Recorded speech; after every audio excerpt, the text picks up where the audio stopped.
കഴിഞ്ഞ 9 വർഷം സംസ്ഥാനത്തിന് സുവർണ കാലഘട്ടമെന്ന് കായിക മന്ത്രി വി അബ്ദുറഹ്മാൻ.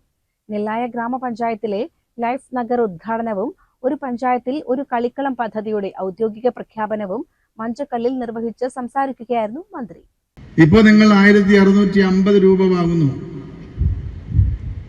ഒരു പ്രായമായ ഒരാളെ സംബന്ധിച്ചിടത്തോളം അവർക്ക് ആവശ്യമായിട്ടുള്ള എന്തെങ്കിലും മരുന്നുകൾ വാങ്ങാൻ, ഏതെങ്കിലും ഭക്ഷണ വസ്തുക്കൾ വാങ്ങാൻ, എങ്ങോട്ടെങ്കിലും പോകാൻ സ്വന്തം മക്കളെയോ ബന്ധുക്കളെയോ ആശ്രയിച്ചിരുന്ന ആളുകൾക്ക് അത് സ്വന്തമായി അവരുടെ കീശയിൽ ഭദ്രമായ പണം ഇരിക്കുകയാണ്. അത് 2000 ആക്കണമെന്നാണ് നമ്മൾ ആഗ്രഹിച്ചത്.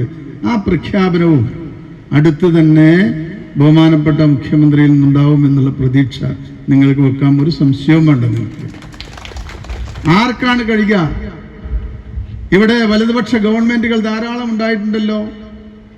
കണക്കുകൾ പറയാൻ ധാരാളമുണ്ട്. പക്ഷേ പൊതുജന മധ്യത്തിൽ കാണിച്ചു കൊടുക്കാൻ എന്തുണ്ട് എന്നാണ് ചോദ്യം. അത് 100 കാര്യങ്ങൾ നമുക്ക് കാണിച്ചു കൊടുക്കാൻ കഴിയും. നവംബർ 1 കേരളം അതിദാരിദ്ര്യമുക്ത സംസ്ഥാനമെന്ന പദവി കൈവരിക്കും. പൊതുവിദ്യാഭ്യാസ മേഖലയിലും ആരോഗ്യരംഗത്തും മികച്ച നേട്ടം കൈവരിക്കാൻ സർക്കാരിന് കഴിഞ്ഞെന്നും മന്ത്രി പറഞ്ഞു. ഒരു പഞ്ചായത്തിന് ഒരു കളിക്കളം എന്ന പദ്ധതി 200-ലധികം പഞ്ചായത്തുകളിൽ നടപ്പാക്കി. 365 സ്റ്റേഡിയവും ഇതിന്റെ ഭാഗമായി നിർമ്മിച്ചു. തദ്ദേശ ശാക്തീകരണത്തിലൂടെ ലക്ഷ്യം വെച്ച വികസനങ്ങൾ നിറവേറ്റാൻ സർക്കാരിന് കഴിഞ്ഞു. ഇങ്ങനെ മറ്റു സംസ്ഥാനങ്ങൾക്ക് നേടാനാകാത്ത പുരോഗതിയാണ് കേരളം കൈവരിച്ചതെന്നും മന്ത്രി പറഞ്ഞു. കേരളത്തിലെ തദ്ദേശ സ്വയംഭരണ സ്ഥാപനങ്ങളുടെ ശാക്തീകരണം എന്നുള്ളതിലൂടെ നമ്മൾ ലക്ഷ്യം വെച്ച കാര്യങ്ങളാണിത്. ഇപ്പൊ പലതും ഏറ്റെടുക്കാൻ ബഹുമാനപ്പെട്ട MLA പ്രസംഗത്തിൽ ഞാൻ ശ്രദ്ധിച്ചു. സോഷ്യൽ മീഡിയയിലുള്ള വികസന പ്രവർത്തനം എന്നാണ് അദ്ദേഹം എനിക്ക് തോന്നുന്നു അതാണ് ഉദ്ദേശിച്ചത്. പക്ഷേ സോഷ്യൽ മീഡിയയിൽ അടച്ചിട്ട മുറികൾക്കുള്ളിൽ ഇരുന്ന് എന്തും എഴുതാമെന്ന സ്വാതന്ത്ര്യം ഇപ്പോൾ പലർക്കും ഉണ്ട്. അത് തെറ്റായ ഒരു ധാരണയാണ്. അടച്ചിട്ട മുറികളിൽ മറ്റാരും കാണാതെ ഭീരുക്കളെ പോലെ എഴുതുന്നതല്ല, ചങ്കൂറ്റത്തോടെ പുറത്തു വന്ന് കാര്യങ്ങൾ ചെയ്തു കൊടുക്കുന്നതാണ് രാഷ്ട്രീയവും അതിൻ്റെ പരിപാടികളും.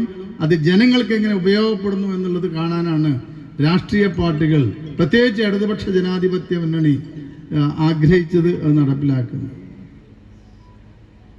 ഇന്ന് രാജ്യത്തിന് തന്നെ എത്തിപ്പെടാത്ത മറ്റൊരു വലിയൊരു പദ്ധതി നമ്മൾ പ്രഖ്യാപിക്കാൻ പോവുകയാണ്. ഈ വരുന്ന നവംബർ 1 ദാരിദ്ര്യമുക്തമായ കേരളം പദ്ധതി നമ്മൾ അനൗൺസ് ചെയ്യുകയാണ്.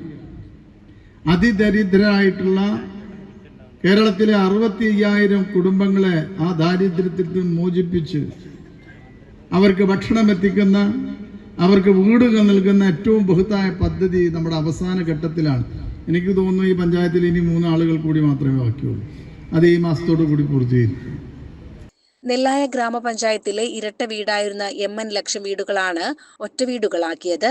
സർക്കാരിന്റെ ലൈഫ് ഭവന പദ്ധതിയിൽ ഉൾപ്പെടുത്തിയാണ് 10 കുടുംബങ്ങളുടെ ഒറ്റ വീട് എന്ന സ്വപ്നം യാഥാർത്ഥ്യമാക്കിയത്. ഒരു വീടിന് 4 ലക്ഷം രൂപ വീതം 40 ലക്ഷം രൂപ വിനിയോഗിച്ചാണ് 5-ാം വാർഡിലെ വർഷങ്ങളായുള്ള കുടുംബങ്ങളുടെ കാത്തിരിപ്പിന് വിരാമമിട്ടത്. ഇത് കൂടാതെ 11 ഒറ്റ വീടുകളുടെ നിർമ്മാണം പുരോഗമിക്കുകയാണ്.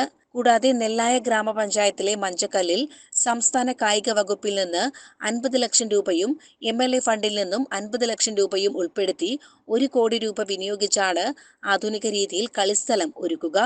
സ്പോർട്സ് കേരള ഫൗണ്ടേഷനാണ് പദ്ധതിയുടെ സൂക്ഷ്മ പരിശോധന നടത്തി DPR തയ്യാറാക്കുന്നത്. ഗ്യാലറി, 20 അടി ഉയരത്തിൽ fencing, mud ground development, flood light, drainage, gate എന്നിവയാണ് പദ്ധതിയിലൂടെ നിർമ്മിക്കുന്നത്. പദ്ധതികൾക്ക് നേതൃത്വം നൽകിയ പഞ്ചായത്ത് പ്രസിഡന്റ് K അജേഷിനെയും വാർഡ് മെമ്പർ സീനത്തിനെയും ചടങ്ങിൽ മന്ത്രി ആദരിച്ചു. വാർഡ് മെമ്പർ സീനത്തിന് ബഹുമാനപ്പെട്ട മന്ത്രി